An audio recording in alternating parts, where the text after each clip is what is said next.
Pjotr Dekterjov, viimane start täna hommikul 50 meetrit vabalt, ajaks 23.15, isiklik rekord 22.82.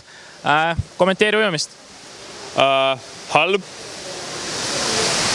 Miks ei tulnud välja seda, mida sa lootsid siis? Tegelikult ei tea. Selles mõttes, et kõige hullem ei olnud ta tegelikult.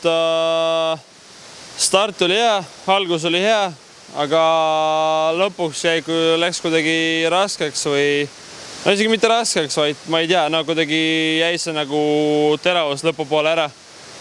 Ma arvan, et jah, võib-olla hakkasime liiga vara puhkama, võib-olla, et nagu see ei ole kindel.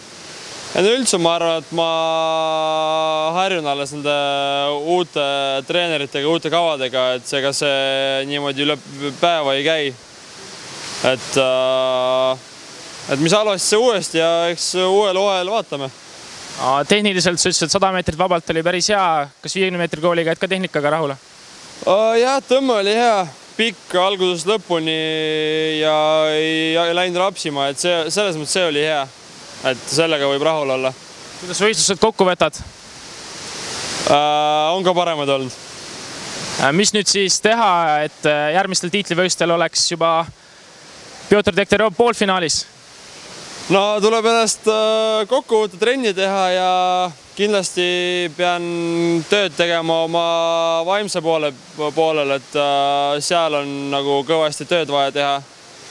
Et ma arvan, et tunnen, et keha on valmis, oli enne võistlust, aga vaimne pool vedas veits ära, et peab nagu selle kallal tööd tegema.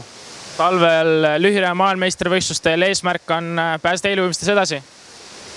Eesmärk on ujuda oma isikliku ja kiire aja, edasi juba vaatame, mis see toob.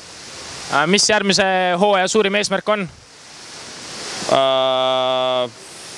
Eks vaatab, kindlasti seal hakkab olümpiamängude normide täitmine, siis on maailmameistrivõistlused pikas basseinis, et seal peaks hea tulemuse näitama ja üldse iga start on tähtis ja iga stardis peab täiega panema, kes vaatab, mis välja tuleb. Palju edu, Pjotr! Aitäh!